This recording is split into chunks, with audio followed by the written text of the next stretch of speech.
Hola a todos, buenas tardes. Pues como mencionó Vicky, soy uno de los fundadores de Analyticus. Quiero desmitificar un poquito el tema de inteligencia artificial. Pero antes de hacer eso, vi que Vicky les pidió que levantaran la mano. Quisiera conocer quiénes aquí son o se consideran o están en vías de ser emprendedores. Ok, pues la gran mayoría. Entonces, aunque les voy a contar un poquito de nuestro emprendimiento, me voy a inclinar un poquito a hablarles de lo que ha sido ser emprendedor, ¿no? No tanto quizá de lo que hoy estamos haciendo. Entonces, voy a arrancar con la conversación. ¿Qué es lo que nosotros hacemos en Analyticus? Diseñamos e implementamos soluciones de Machine Learning para resolver problemas particulares en educación superior. ¿Cuál es un buen ejemplo de este? Imagínense que este es el primer día de clases, ¿no? Yo soy el rector, les voy a dar la bienvenida. Muchas gracias por haber entrado a la universidad, etcétera, etcétera. Imagínense lo poderoso que sería si yo desde el día cero pudiera saber la probabilidad individual de que abandonen los estudios el primer año. ¿Cómo cambiaría el trato, el acercamiento de la institución hacia los estudiantes? Eso que se puede escuchar quizá un poquito como ciencia ficción, es lejano de ciencia ficción. ¿Cómo funciona esto desde una perspectiva de inteligencia artificial? Históricamente los estudiantes han llegado y empiezan a dejar sin saberlo una cantidad de huellas digitales. El uso de la plataforma de aprendizaje, ¿no? Del LMS, de Moodle, de Blackboard, la información académica, sus calificaciones, la información financiera, cuál es el ritmo de pagos, cómo pagan, se atrasan, no se atrasan, la información académica, ¿no? Puntualidad, el perfil, la distancia a la que viven de la institución, la escuela de la que vienen, etcétera, etcétera. Entonces, ¿qué pasa si yo agarro la información de los 3 últimos años, de todas esas huellas digitales? Quizá terminé con 100 variables, la traigo. Yo ya sé de los últimos 3 años quiénes abandonaron y quiénes no. Traigo esa información y lo que hago es que entreno a la máquina. Cuando nosotros intentemos confundirles con Machine Learning, analítica avanzada, ciencia de datos, inteligencia artificial, de lo que estamos hablando es de identificación de patrones. Entonces, yo traigo esa información y le digo a la máquina, ayúdame a identificar los patrones en estos 3 últimos años, los patrones de los que abandonaron y los que no abandonaron sus estudios.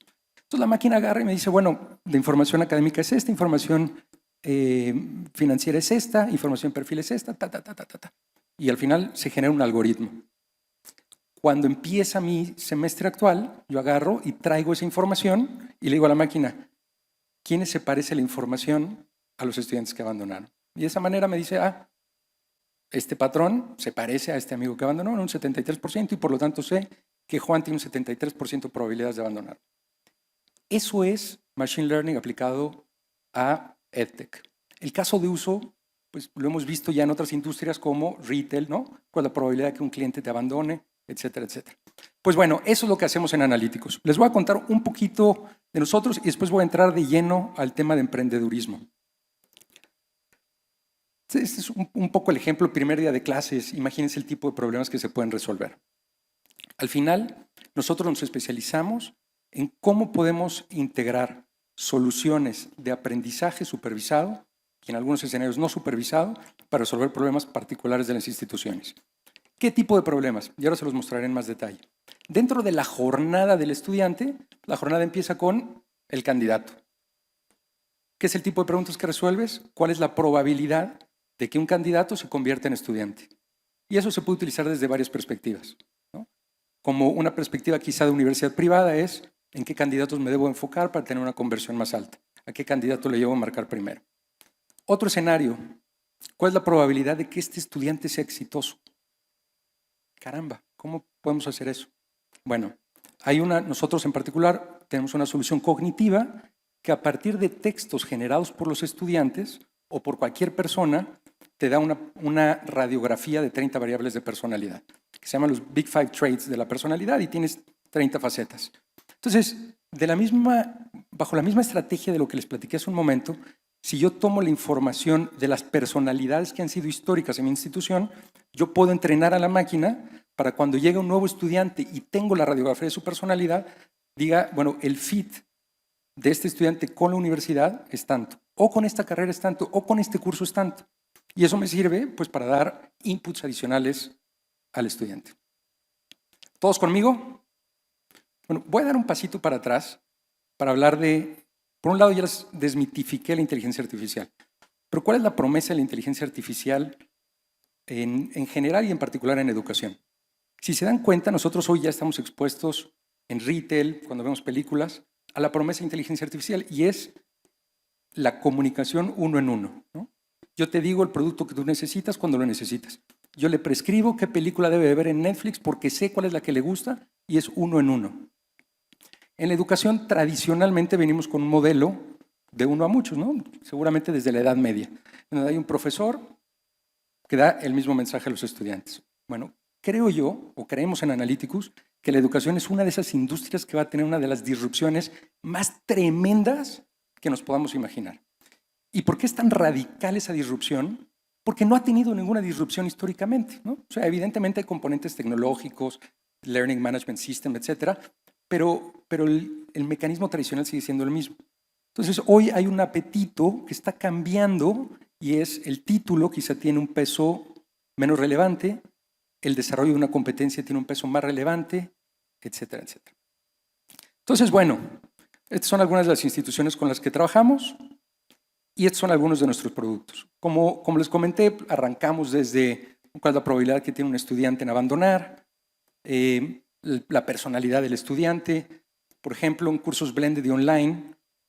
Esto se escucha muy Big Brother, pero pues nosotros extraemos información cuando te conectas a la plataforma digital del número de veces que te conectas, la duración de las sesiones, dónde das clics, cuántas veces das clics, entregas las tareas antes, etcétera, etcétera, etcétera. En algunos escenarios incluso se mide el involucramiento con el campus. Por ejemplo, cuando entras a un campus y tiene torniquete y pasas tu credencial de estudiante, ¿cuánto tiempo pasas en la institución? Cuando te conectas a la red inalámbrica, ¿desde cuántos dispositivos? Si sacas libros, participas en temas culturales, deportivos, etcétera. Todo eso te da un índice de compromiso y esfuerzo que es un gran predictor del éxito que va a tener un estudiante. Smart Scheduling casualmente es una solución que lanzamos aquí en Colombia, la co-desarrollamos con la Universidad del Rosario para prescribirle al estudiante el horario ideal para el siguiente semestre. No sé si hay algún estudiante de la Universidad del Rosario por allá. Espero que este semestre haya sido más suave la experiencia. La idea es que en lugar de que el estudiante llegue con una experiencia de hacer el Tetris, de quiero este profesor a las 8, pero luego, este también es a las 8, entonces este me queda a las 2, entonces tomar en cuenta al individuo, otra vez la promesa de inteligencia artificial es poner al estudiante en el centro y decir cuáles son tus restricciones personales. Yo entreno a las 8 y tengo servicio social los jueves a las 5. Entonces ya de cajón, te segmento cuáles son los cursos. ¿Con qué tipo de profesores has tenido mayor desempeño? Con una estrategia propedéutica face to face o online o blended. Entonces te puedo hacer recomendaciones en ese sentido. Y con eso te prescribo un horario que al final evidentemente tú puedes cambiar, pero te mejora tu experiencia estudiante. Foresight es nuestro caballito de batalla y es el escenario que les comenté al principio. ¿Cuál es la probabilidad de que un estudiante abandone? Quiero acotar aquí algo importante. No sé si vieron la charla en la mañana que dio el profesor del TEC y dijo, no le hablemos STEM, sino STEMA, ¿la vieron? En donde está el componente humano, ¿no? Que lo llamó arte, pero es el componente humano. Algo bien importante en la inteligencia artificial, en la fase en la que estamos hoy, es lo que le llaman el human in the loop, ¿no?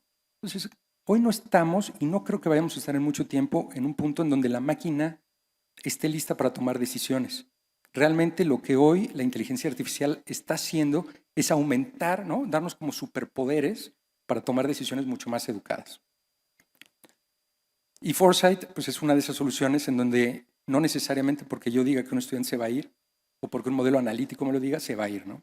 Lo que le doy es una alerta temprana, información adicional a la institución. Y finalmente, Career Planner es una suerte de recomendación de materias basadas en las materias donde he tenido mejor desempeño, los cursos donde he tenido mejor desempeño. Y por otro lado, el perfil deseado de egreso. Yo quiero estudiar aeronáutica y tener un rol gerencial. ¿Cuáles son las competencias más populares en ese rol y en esa industria? De tal manera que la institución me pueda prescribir cursos que desarrollen las competencias más populares, ¿no? Y me prescriba una trayectoria de materias. Ese es un poquito el tono. Bueno, básicamente, ahora voy a dar un poquito el switch al tema emprendedor.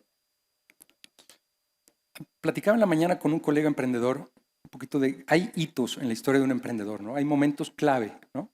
El clásico, este es el primer cliente que vendimos, pongamos el cheque, la hora de compra enmarcada ahí en la pared porque es un hito. Este es mi segundo emprendedurismo. El primero explotó como un ejote, como se dice en México. ¿No? Fue cero exitoso, fue gran aprendizaje, fueron 2 años. Si ustedes me dijeran de manera concisa, dime cuál es el aprendizaje número 1. Y este no es un aprendizaje que quizá yo traiga, es un aprendizaje que no sé si ubican Steve Blank, las 4 epifanías para desarrollar un cliente. Es enfocarse en el desarrollo del cliente y no en el desarrollo del producto. Enfocarse en el desarrollo del cliente y no en el desarrollo del producto. Es decir, eviten encerrarse en su garaje, abrir su computadora y desarrollar un producto para ir a venderlo. Su labor como emprendedores es estar en la calle y entender exactamente cuál es el dolor que quieren resolver, sentarse con el amigo que tiene el dolor y decirle cómo vamos a resolver este dolor en particular.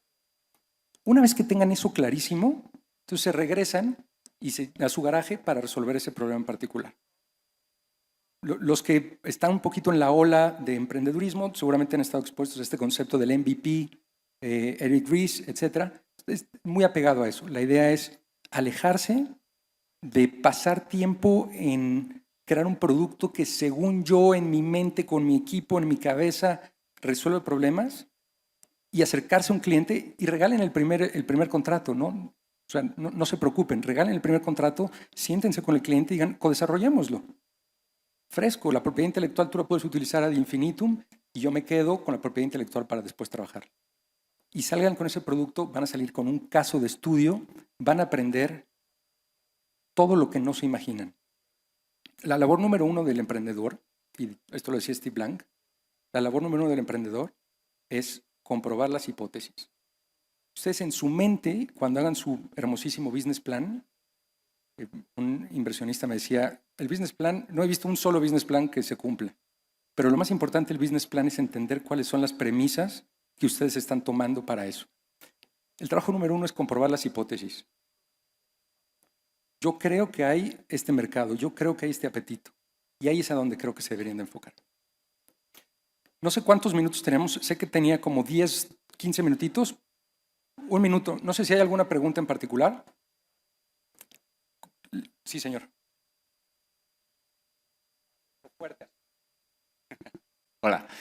¿Cómo ves la realidad virtual en la educación? Creo yo que la educación, casi como inicié, que ha sido esas industrias que ha sido poco disrupted, ¿no? Que no ha tenido esos shakes tan fuertes, va a tener impacto por todos lados. La realidad virtual, la realidad aumentada, la inteligencia artificial, los nanocursos. Creo que hoy estamos viendo como los primeros cambios, pero la educación que va a tener la siguiente generación, ¿no? Los niños que hoy tienen o que están naciendo, que tienen 4 años, 5 años, va a ser completamente diferente, ¿no? Hoy esas monografías que a nosotros nos ponían de estos son los dinosaurios y que hoy pues ya se ven online y se ven videos, etcétera. Estos amigos se van a poner sus cascos y van a ver realmente a los dinosaurios en el ambiente, con la flora del momento, etcétera. Entonces yo creo que va a ser una disrupción tremenda por varios ángulos. Pues listo, con esto voy a terminar. No me voy, voy a estar por aquí. Cualquier pregunta, aquí están también mi información de contacto. Creo que esto no se va a ver muy bien, pero este código de QR les va a abrir mi perfil de LinkedIn. Si le funciona al señor. Si se quieren conectar, encantados. Y acá está mi correo electrónico. Muchas gracias a todos.